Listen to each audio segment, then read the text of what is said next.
All right, so I'd like to start off today with just a quick introduction. I wanted to introduce myself. My name is Mike Andrew, and I work with Nicholson & Cates Forest Products in Burlington, Ontario. My partner in crime up here is Mr. Morgan Wellens. He's the manager of our trading division and also my boss. So when he volunteered me to come up and introduce our speakers, I happily felt coerced to say yes. So no pressure here. He also is the lead partner on a recent management buyout for our company as well. So yeah, no pressure. We are very excited to get this year's conference kick-started with our NAWLA regional and cocktail event. It's great to see a lot of locals and Canadian faces that I recognize, and also want to send a welcome out to everyone that's joined us from other places here in North America. You know, the one thing about the lumber industry that never ceases to amaze me is how far people will come for a couple free drinks. And in all seriously, though, without our panelists and everybody in attendance today that make this such a great event, we wouldn't be able to host these. So on behalf of NAWLA and Nicholson & Cates, I wanted to just thank each and every one of you guys for being here. To help set us up with our meeting today, we do have our regional meeting committee. Mr. Morgan Wellens, again, myself, a couple others from Nicholson & Cates, Ben Jordan and Jeffrey Leach, and then our Montreal Wood Convention representation with Sven Gustafsson and Natalie Hoody. Also, Steve Rescha, thank you, as our chair. It's always great to have you in on our meetings and help us out with things. The guy pulls all the weight. And again, we wouldn't be able to do these without our national sponsors. So the Merchant Buyer and BPD, the Lumber Blue Book, DMSI, the Forest City Trading Group, PLM, Ryder, Scana, the Softwood Forest Products Buyer, Weston, Wildwood, and Nicholson & Cates. Thank you to all of you guys. You really do make these happen, these regional meetings. As far as our event here today, our regional meeting sponsors, I wanted to thank Bramwood Forest Products, Falcon Lumber, Lebel, Interfor, WRC, and we sponsored as well, seeing as it's our own event. So we do have a great panel set up for everyone today. We're here to talk about mergers and acquisitions in the lumber industry. As many of you guys know, the small private mills and companies are becoming fewer and farther in between, as a lot of the larger public and private corporations have been growing and expanding over the last number of years, taking those companies over. To speak on the topic today, we have three very highly esteemed and well-regarded professionals from some of the most dynamic and largest forest producers and distributors of lumber and building products in North America. Firstly, I would like to introduce Mr. Fred Lebel, CEO and owner of Groupe Lebel. Lebel is coming off 750 million board feet of production in 2022 and projects to hit the 900 million board feet mark in 2023. An interesting fact, they're also the largest private timber purchaser in Quebec. Around 65% of their logs are harvested from the private sector. Fred joined the family business in 1993 and held several positions throughout the company before becoming the CEO in 2004. Since becoming CEO, Fred has spearheaded several major acquisitions, including the most recent purchase of a plant in Plaster Rock, New Brunswick, and the construction of a brand new pellet plant in Cacouna, Quebec. Not only is Fred an astute businessman he also likes to give back to the communities in which Lebel operates, and this is seen in his unconditional and unwavering support of the Fondation Annette Simon Lebel, sorry for my Anglophone variation of that, which is a foundation founded by his mother which aids people with cancer and their families that are there to support them. So please join me in a warm welcome for Mr. Fred Lebel.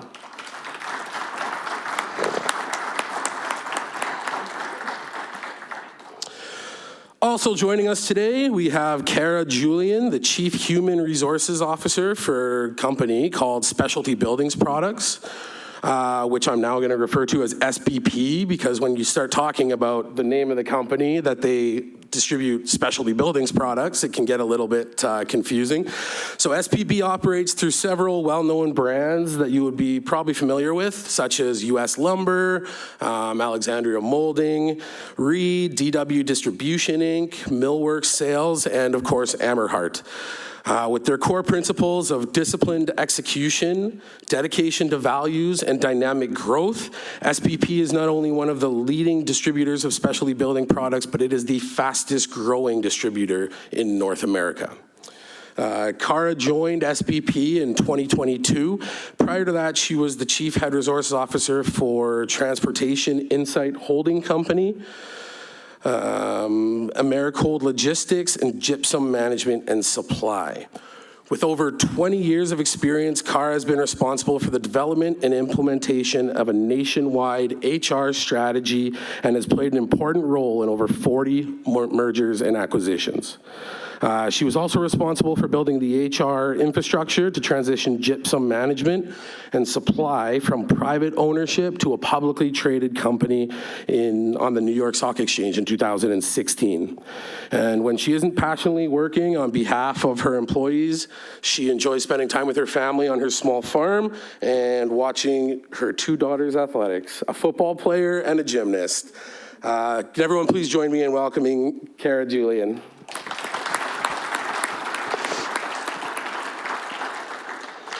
And last but certainly not least, I'd like to introduce Bart Bender, the Senior Vice President of Sales and Marketing with Interfor. Starting with a sawmill in Wannock, BC, Interfor originally incorporated as the Yorkston Lumber Company. They became publicly traded in 1967 and rebranded to the International Forest Products in 1988. Through their aggressive growth plan, Interfor has become one of the world's largest forest companies with an annual lumber capacity around 5.2 billion board feet. Bart joined Interfor in 2015 and is responsible for the sales and marketing across all regions and a system-wide logistics for the company. Bart has over 30 years of experience in the forestry industry, and with his commitment to deliver high-quality forest products to all Interfor customers on spec and on time, it's no surprise that Interfor is growing into the large North American player that it is today. Please join me in welcoming Bart Bender. And now that I've gone over my time allotment, I'd like to pass the mic over to Morgan, and he can moderate what we hope to be a very insightful and entertaining discussion on mergers and acquisitions. Thank you.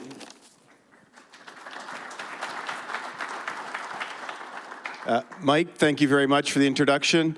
Any of you teachers' pets back there, please feel free. There's still every seat in the front row open here, so don't be shy. Lots of room. Anyway, thank you to our speakers. Thank you to you guys for joining us. Nobody wants to hear from me, so we're going to roll right into it here. First question for Fred Lebel. We'll keep it a little bit light, and we'll dig in a little further as we go. So Fred, how does culture impact your acquisition strategy? You've been on, quite a path over the last few years, and certainly acquiring more and more mills, and sometimes we're almost shocked to see, the Lebel brand moving, spreading out provincially and geographically. So again, how does culture impact your acquisition strategy? Well, first of all, we've been purchasing about 10 different assets in the past 20 years, pretty much all in the same region, though, east of Canada, with one exception in the United States.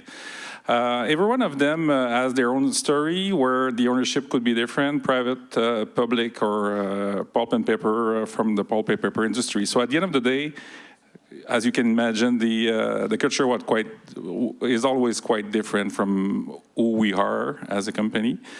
So we don't really focus on that when we do our due diligence. We spend our time, once the deal is done, trying to put together the culture. There's always best practice to learn from every one of those acquisitions that we're trying to bring back to our group, and we're just trying to go from there. Wonderful, thank you. So really it's the Lebel culture that you're trying to create and foster within the new acquisitions. Yes. Excellent, thank you very much. Now, Khara, what strategies do you use to connect with people to minimize fear and disruption when an acquisition is taking place? So as you can imagine, when someone first gets the news that an acquisition is taking place, the emotion that they feel first is often fear. And fear comes from both a lack of information. I don't know what to expect. How is this going to impact me? And worry about what my future might look like. And then it also comes from just the natural reaction of the possibility for change. And so in the acquisitions that I've been a part of that have been particularly successful, it's all about being on site immediately and letting people know that they matter. That, you know, being at larger companies with thousands of employees, people might have the perception that one person doesn't matter in that acquisition. But if you meet with them one-on-one, eye-to-eye, and say, you matter, and to share with them as much information as you have that you can share, and then make a commitment that you will share what you can when you're able, it builds trust from day one, and people, you can see immediately, you know, ease in and say, okay, I'm willing to give this a try because I trust that you are looking out for my best interests. Interesting, thank you. And with 40 or 50 acquisitions under your belt, I can't imagine how many thousands of one-on-one meetings you've had, so kudos to you. Now, Bart, over to you. First question, how do you integrate culture between operations, your operating facilities, and the head office when you're acquiring a new company or a mill? Good question. Really, if you look at Interfor's history, our roots are on the coast, and our business is primarily overseas. Started off in Europe, eventually went to Asia. We still have an office in Japan, and so you deal with a very different culture there. And so I think our roots have been formed by that experience, being respectful for different cultures. And I think that's the approach that we take with any of these acquisitions. You know, we've got 4 distinct regions in North America. Every one of them is slightly different. And so for us, and for me personally, with so many employees, we've got over 5,200 now in the company, the core to ground yourself from a culture standpoint is around your core values. And I really use that a lot, you know, where I think everyone can kind of get their heads around the fundamentals of core values like integrity and honesty. A big one for the operations is the world-leading sort of safety standards. That's a hugely important thing for our company, is to anchor around safety. Environmental as well. So we spend a lot of time communicating on those things. The other part of our core values is being proactive and engaging with our employees, really doing whatever we can to make sure that they meet their full potential.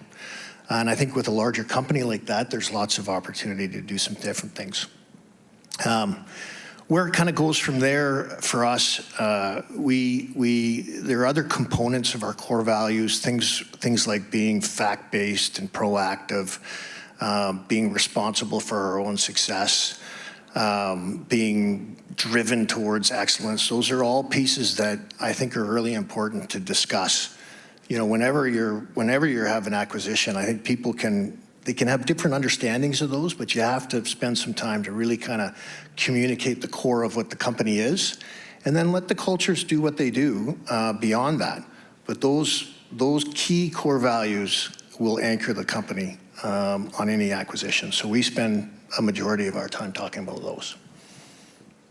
Thank you, Bart. And just to share with you guys, I mean, when we were meeting individually and just, formulating the questions for the topic, I was intrigued and I found it really just interesting and rewarding to see how culture kept coming up. And in each, from one of the largest publicly traded forest products producers worldwide to, a medium to larger private enterprise, and then even throughout the wholesale distribution. So you guys all drive culture, and that's certainly key. So thank you.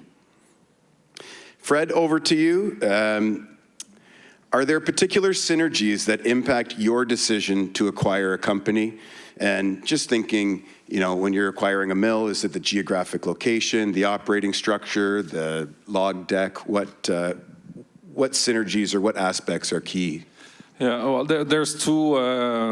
We have sawmills and we have value-added location as well. So for the sawmill part, location is the key. Pretty much all our location are around,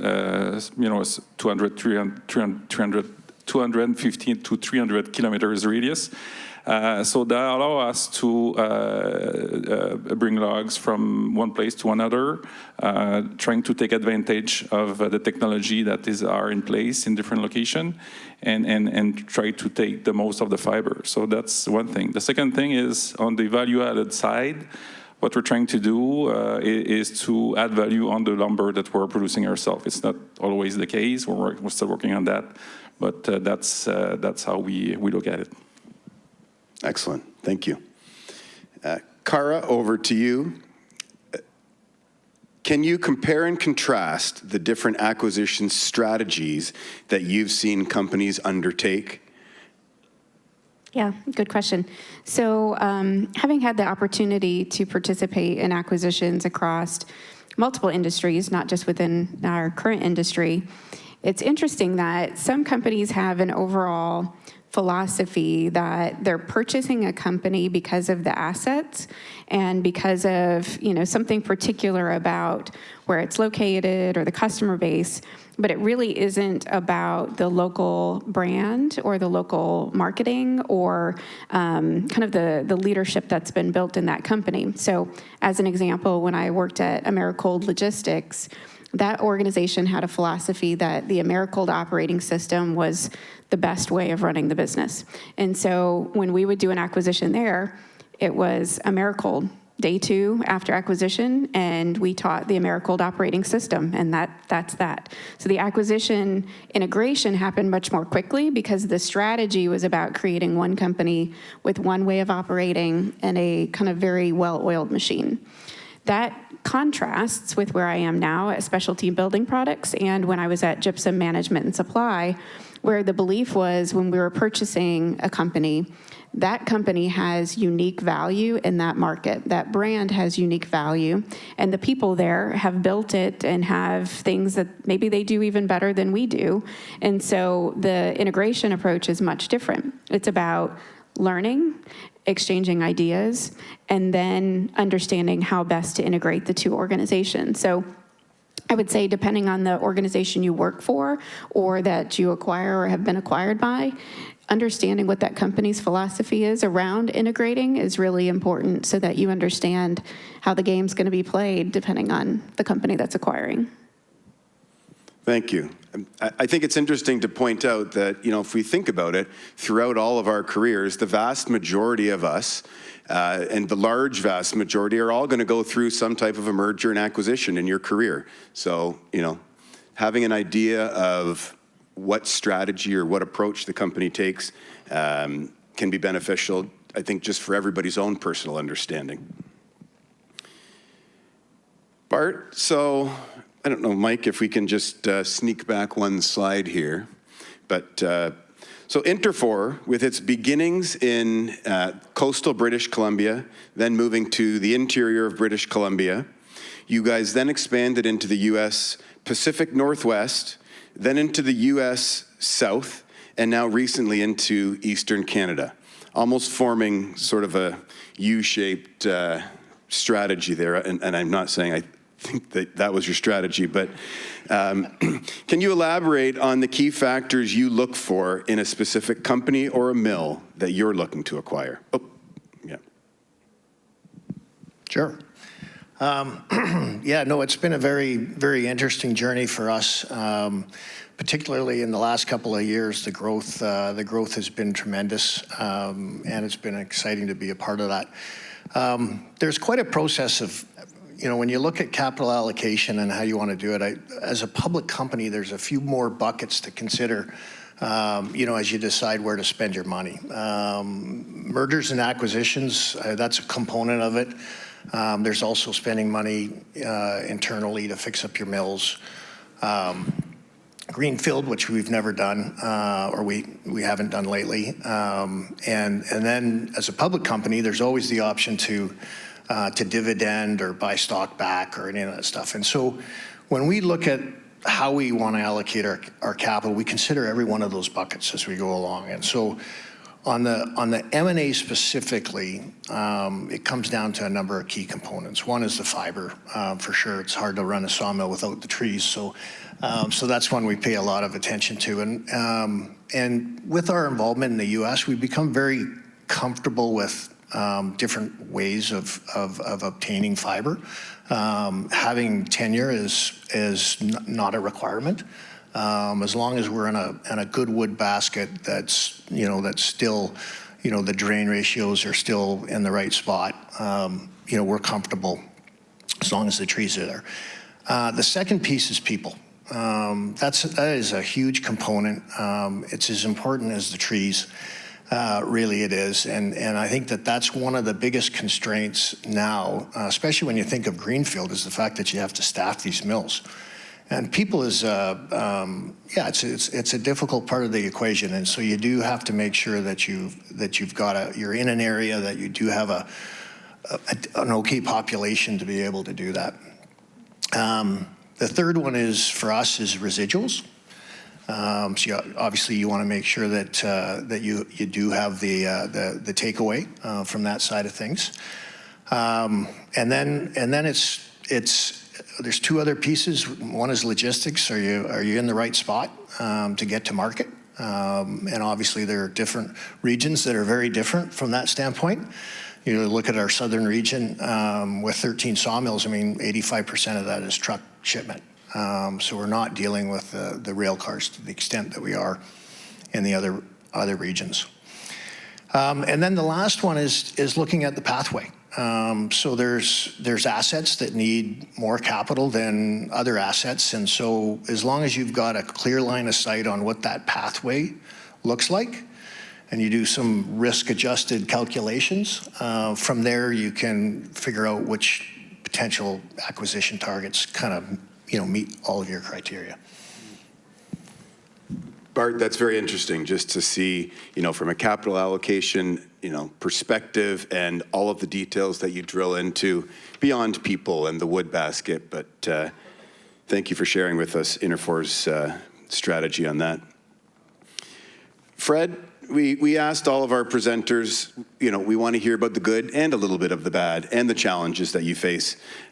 Mergers and acquisitions don't always go swimmingly or as planned, but Fred, can you expand on one or a few of the biggest challenges you've faced during an acquisition?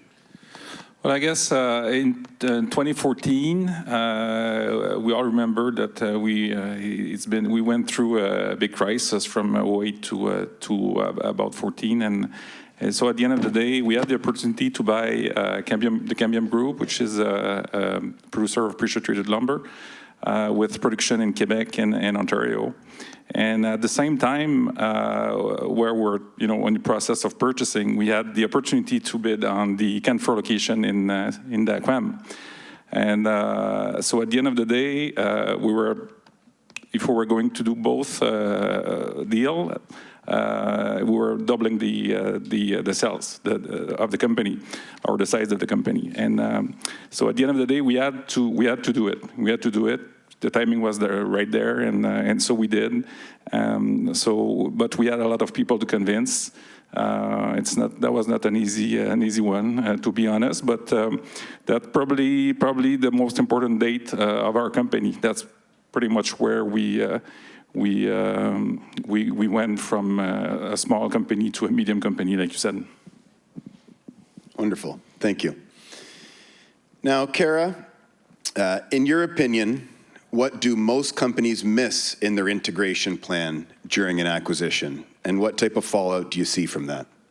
Sure. So, some of the things that are obvious that everyone is looking at is the customer impact, the actual operational impact. They're looking at the things that, in the end, really matter most about the success of the business. But oftentimes what's forgotten is the integration of the back office. You think about the accounting, the financials, the technology, the people, policies. All of the inner workings aren't the most fun things to think about, but if you don't get that part of the integration done right, it shows up everywhere else, and it also prevents you from getting the synergies or the types of efficiencies that you're hoping to get by bringing the organizations together.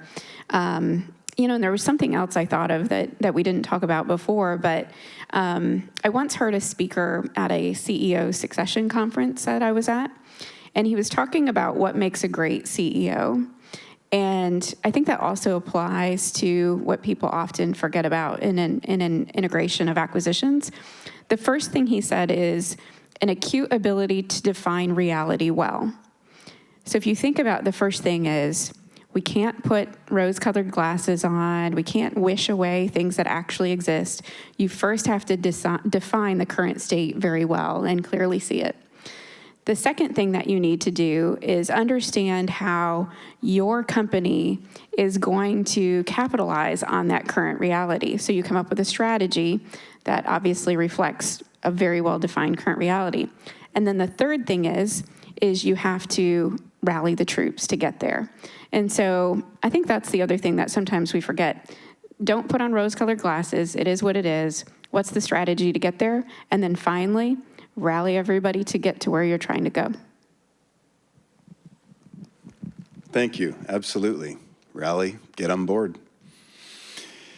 Bart, with Interfor's recent expansion into Eastern Canada and with the acquisition of Ecom and more recently Chaleur Forest Products, it's clear you guys have a direct focus on the East. Touching on capital allocation again, how do you decide where to make your next investment? Okay, well, first off, I'll say we're very excited to have the Eastern platform for us, and really, the strategy that we're executing, we've done several times already. If you look at the growth over years at Interfor, we've kind of repeated the same program region by region. Same when we expanded into the Pacific Northwest and into the Kootenay region of British Columbia. The U.S. South, it's a great example. Our first mill that we purchased there was 2013. It's not that long ago. In fact, just recently in March, we celebrated our first 10 years in the South. And so if you look back at what happened and what is happening with that region over a period of 10 years, it's quite exceptional. We're looking to do the same in the East. But I can tell you, it's not easy. It's not just a matter of putting up money and spending it on new equipment or fixing up mills or any of that stuff. It's taken us 10 years in the South, and we're still. It's the region that we're allocating the most money to today in the form of capital, discretionary capital. The first place you start is your hosting conditions, and that took a few years in the South to kind of figure out, do we have the right situation in place to be investing, millions of shareholder dollars with expected returns behind that. I'm happy to say that we are there, and we've been investing millions in that particular region, and we're in a very good spot. Recently completing some large projects. One example is our Eatonton mill, which was just over slightly over 110 million US. to fix up that one mill.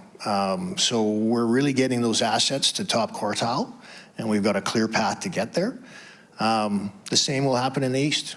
Right now, we're going through the hosting condition stages of that.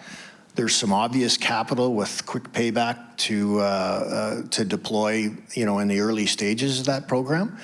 But over time, we'll do more and more of that. And really, at Interfor, with any of the capital we spend in any of the regions, the mills have to compete for it. It goes to the projects that have the highest returns. And so we're still doing projects in the BC interior. We're still doing decently sized over $10 million type projects in the PNW. And we'll certainly have our fair share of projects in the east going forward. Good. It's exciting to hear. So the lumber super cycle, the building products super cycle appears to all of us, I think, to be winding down, may have wound down a few weeks ago, might have been a few months for some of us. But we're getting back into, a more standard, a more consistent, or a more regular market. So Fred, what does Lebel's future hold? Are you looking to continue to grow, or do you feel that it's time to divest? Well, we still want to grow. Like you mentioned, we should be able to get to the 900 million board feet of production this year if the market is with us a little bit.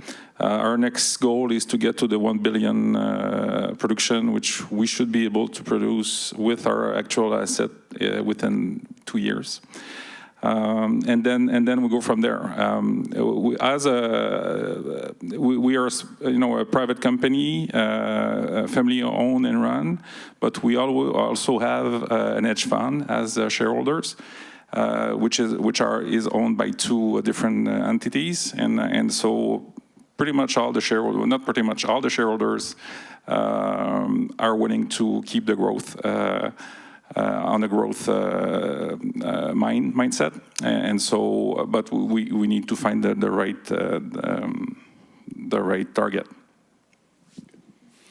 Well, Fred, you've certainly got a very well-respected organization, and we're happy to hear you're continuing to grow. Khara, how do you perform due diligence on the culture inside a prospective acquisition target? So, and to elaborate on that, is culture that critical that you may pull the transaction if you felt it wasn't going to align or, work with your current structure?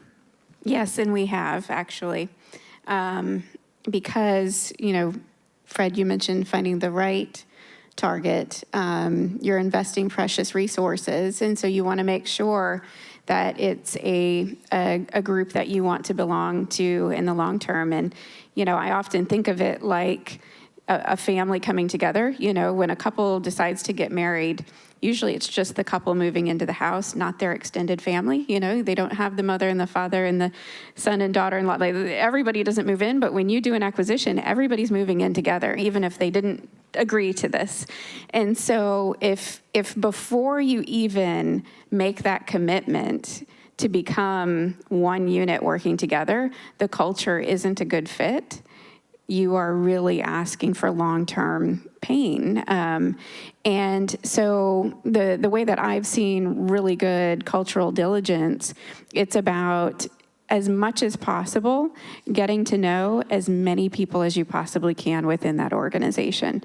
And, the seller doesn't always want to give you access to that many people because it's a private matter. But as many people as you can talk with and ask questions and get to know and be real and honest and, engage in real dialogue, then you can see if kind of the hearts align. And if the hearts align, then the deal's probably going to be successful. If the hearts don't align, it's best to walk away. Thank you. Are we allowed to ask how often you guys would walk away?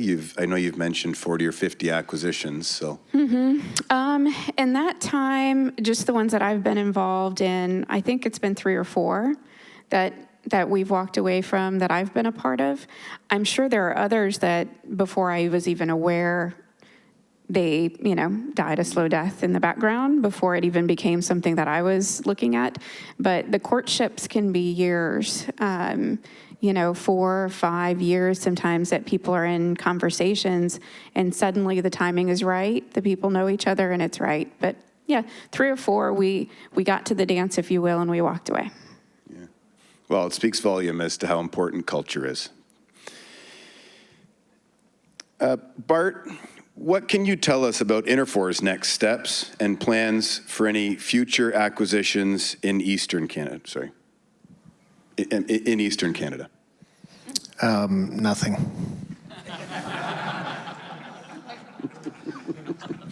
Okay. No, I won't leave you there, but I won't answer your question directly. Yeah, so I mean, obviously we're a growth story, and we've got the support of our board and our shareholders to continue that journey, and that's our intention to do that. You never know when or where or how, but I can say that with our recent expansion in the east, we're in digestion mode. We're still getting to know this region, still getting to know all the other people. With the Schiller acquisition, a couple more mills adding on to a platform of mills that hasn't necessarily seen that growth for a while. So it's working your way through all of those pieces. We will grow again, for sure. I can't say exactly when or how, but I can say that we're enjoying the time that we have now to kind of get the acquisitions that we've done, get those right. Excellent. We wanted to just take a minute, and Mike, I don't know if you want to just join us on stage here for a quick question and answer. I think we have one of these sponge microphones, but I actually haven't seen it yet. So, Yeah, did anyone have any questions for any of our panelists that they wanted to ask? I see the mic coming out. Here we are. If you do have any questions, throw your hand up and be prepared to catch. Right up here in the front. Of course, Thank you, Jeff. yes. Hi, everybody. Here, we'll get the mic for you here.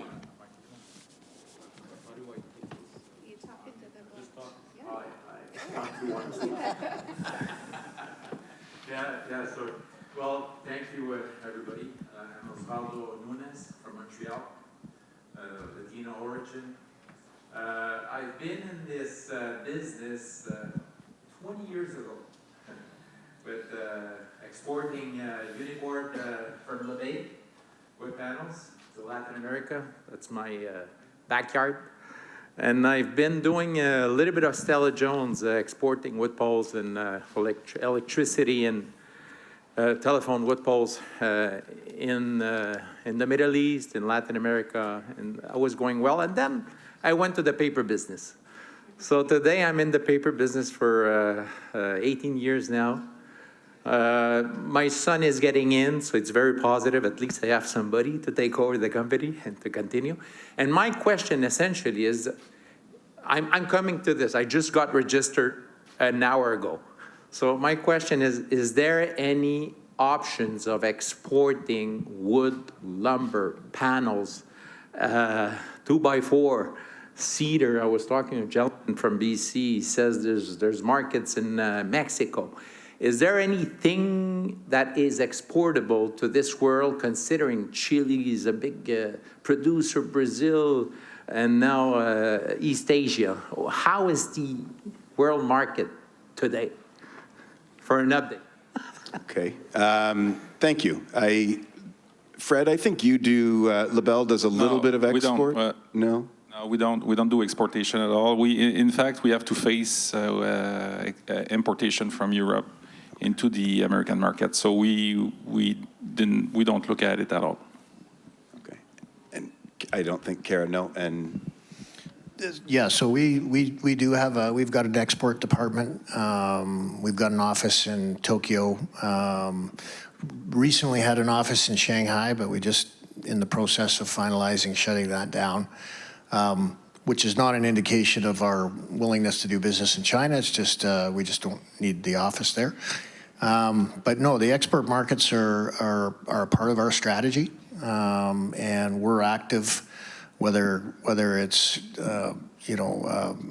in Asia, and quite frankly, it's from any of the regions. What includes the South. The South is actually fairly active on the overseas side of the business. We're still very active out of British Columbia, so we have a fairly large program in Japan, and we still do a good volume to China. It's not what it used to be. Certainly, things have obviously changed, especially in the last year, and so that's really impacted our ability to ship into those markets. But no, we have people that are constantly seeing what opportunities are out there. We have a network of customer base that send inquiries in, and we're agnostic to what region it comes to. It's just where you can be competitive. And so, yeah, that continues to be a big part of our business. If I can correct myself, I forgot. We have a new venture. We are going to be producing wood pallets for exportation, which is used for energy. And so we're going to be exporting into Europe. We should do our first boat in this summer sometimes. It's a two new project for us. I always forget. Absolutely. Thank you. Any other questions from the audience? Hi. Sorry. Oh. We'll grab the mic here for you. Sorry, one sec. Can you guys hear me? No.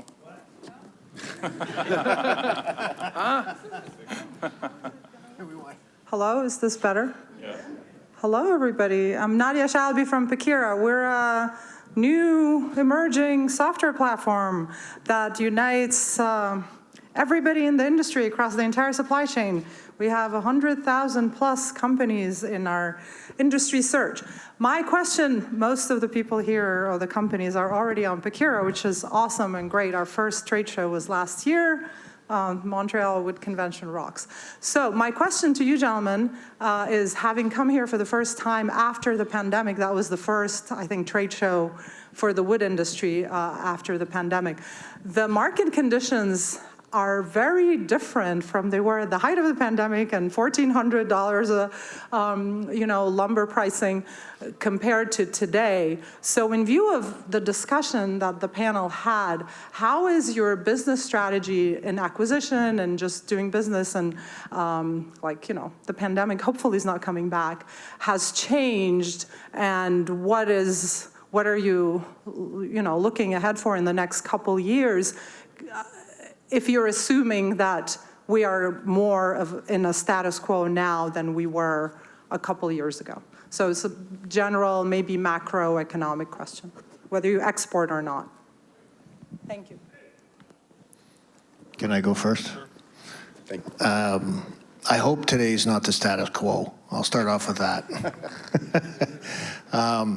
We've at Interfor, we've talked about never waste an opportunity when there's a crisis. And I'd have to say that the markets that we've experienced in the last few quarters here have been a crisis. There's a number of areas that are operating below their cash costs. And so, when you have that situation, it's almost like a bit of a cleansing, I suppose, and you do spend a lot of time with your folks and the operations and your customer base and all those things, and I think you really refine your processes when you have difficult markets. And difficult markets don't stay forever.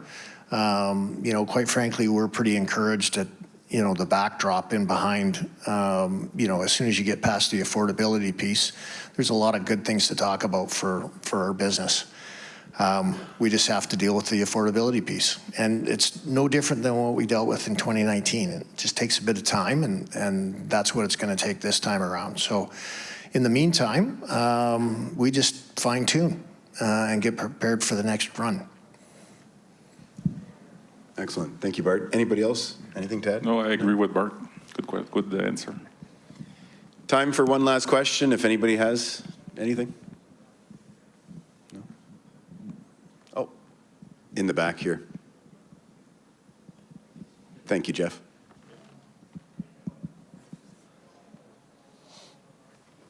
Hi, everybody. My name is Albert Friggin. I am from Idea Control. We provide solutions for decarbonization of wood drying kilns or mills. And I was thinking, Khara told us about cultures and the importance of many aspects we've heard. But what's the place for carbon neutral or energy in the development or the future of the wood industries from your perspectives? Is it just like, does it falls in operation cost, or it provides a real plus values on the export markets or intern markets? I can start. There's no, at this point, as far as I know, there's no marketing value to that into our industry. It's more a cost driver that we need to correct. Like Bart said, we're facing a difficult time right now. One of the challenges is the high cost of fossil energy, and so we have to get away from it as much as possible.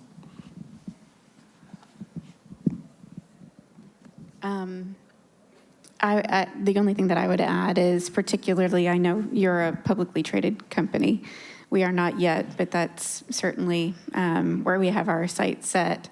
And it's something that our shareholders would expect for us to continuously improve in. And so it's certainly a part of what we would look at. Yeah,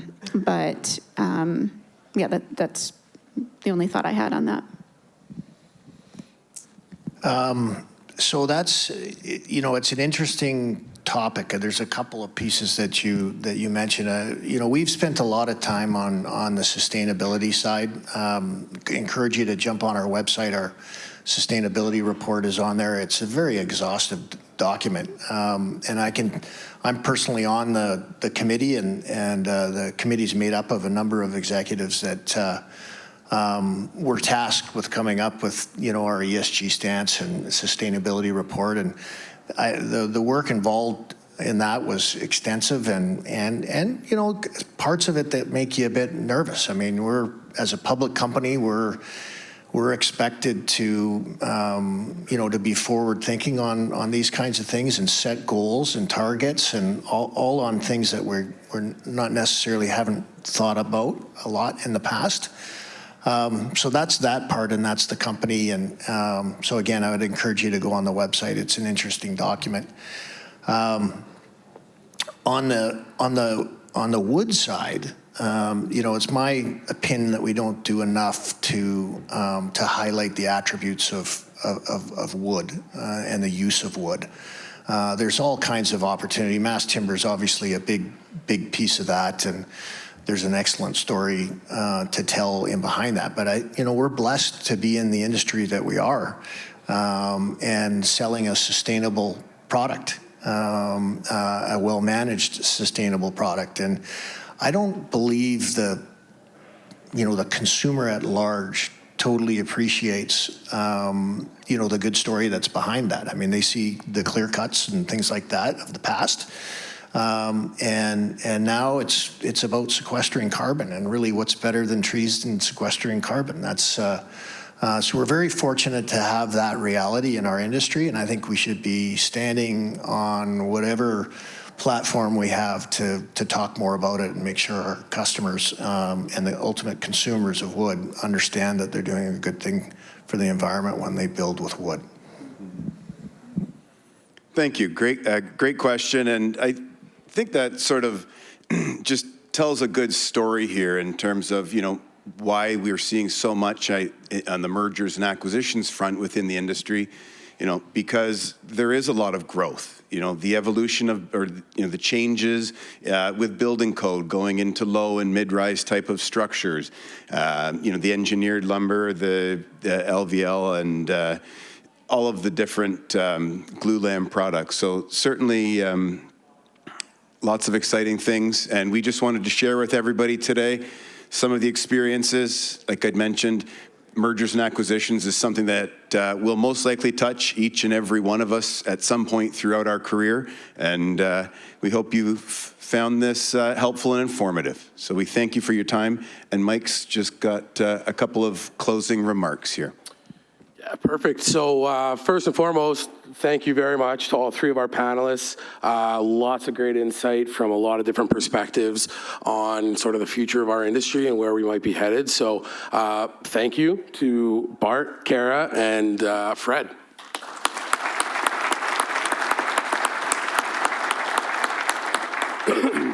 And Morgan.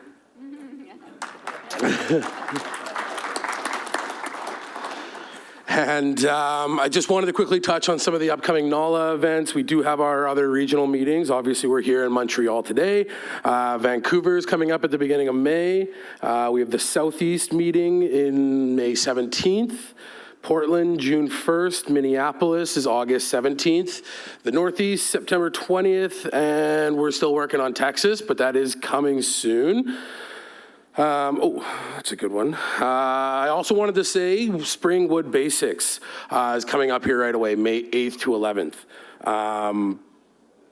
Amazing program. It really is. I went to the Spring Wood Basics in Vancouver last year, and some of my, I would literally call them best friends in the industry, are still people that I met from that. If you have young people just coming into the inventory, working below you, it's an invaluable tool. It's a very, very good NAWLA program that they put on, so I would highly recommend that one. We do have the Traders Market in 2023. That's at the end of the year, November 8th to the 10th in Columbus. And yeah, again, on behalf of everybody, thank you to our panelists. Thank you for attending, and let's get the bar opened up again so we can all get hydrated.